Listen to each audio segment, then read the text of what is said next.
অত্যন্ত ভারাক্রান্ত Observed here, বাংলাদেশে তিনবার we are expecting some foreign dignitaries, foreign ministers from Pakistan, Khaleda Zia, Deputy Speaker of Pakistan, Foreign Minister of India, Foreign Minister of Bhutan, Foreign Minister of Nepal, Foreign বাংলাদেশের Minister of একজন Sri আপসীন Lanka, নেত্রী, যিনি and দেশের কথা Special চিন্তা Envoy of করতেন, the President of দেশের Maldives. মানুষের কথা চিন্তা করতেন Ladies and এবং gentlemen, দেশের মাটির the কথা চিন্তা car, করতেন, the vehicle কিন্তু কখনো কোনো is moving towards Manik Avenue আপোষ করেন নাই। from Gulshan. এত নির্যাতন কারাভোগের পরেও Maybe he তারপরে has সে just দেশ ছেড়ে entering চিকিৎসার the জন্য Manani area right তাকে right যেতে দেওয়া now. হয় নাই। বিগত সরেসারি সরকার তাকে ন্যূনতম হলো একটা অজুহাত দেখায় তাকে দীর্ঘদিন কারাগারে তাকে আটকায় রাখছে, তাকে নির্যাতন করছে।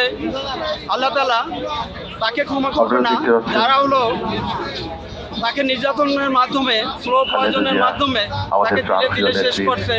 বাংলাদেশ আজকে একটা রত্ন হারালো, গণতন্ত্র মাকে হারালো, বাংলাদেশের 18 কোটি মানুষের অভিভাবককে হারালো।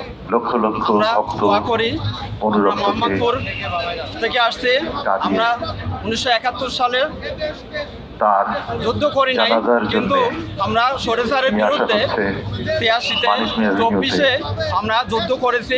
লক্ষ লক্ষ আমরা অনুরাগী অপেক্ষা করছেন আমরা প্রজন্ম তাদের 71-এর সন্তান। প্রাণপ্রিয় আমরা নেত্রীর এই জন্য দোয়া মাটিতে করবার জন্যে। আমরা এই আজকে জানাজাতে ওয়াদা করছি, আমরা এই মাটির এতটুকু আমরা ছাড় দেবো না, কারো দাবিদারি হব না। খালেদা জিয়া কখনো যেমন আপোষ করি নাই, আমরাও কখনো আপোষ করব না। আমরা এতটুকু ছাড় দেবো না, আমরা কারো মাঠটি গোলামি হব পূর্ণকরণ না, করছেন আমরা প্রাণের আজাদ মাঠ হয়ে বেঁচে এখনো থাকতে ফাঁকা চাই। আছে। বলেন আপনার আপনাদের অনুরোধ করছি আপনারা সুশৃঙ্খল ভাবে দাঁড়ান এবং মাঠটি পূর্ণ করুন। আমাদের নেত্রী আমাদেরকে দুদিনে ছেড়ে যায়নি, যার জন্য আমরাও ধীরে ধীরে ভালোবাসা এগিয়ে আসছে আমরা আমাদের সব যান। মায়ায় আমরা জানাজা পড়তে আসছি। আমাদের আমাদের প্রাণপ্রিয় দোয়া করি আমাদের নেত্রীর জন্য নেত্রীর আল্লাহ যেন জান্নাত যে নসিব করে। বহনকারী আমরা নেত্রীর জন্য সবসময় দোয়া করি। তার আমাদের কফিন নেত্রী বহনকারী এই দুঃসময় গাড়িটি ছেড়ে যায়নি, আস্তে যার জন্য আস্তে আমাদের নেত্রীর জন্য আমাদের মানিক মিয়া এভিনিউর দিকে এগিয়ে আসছে।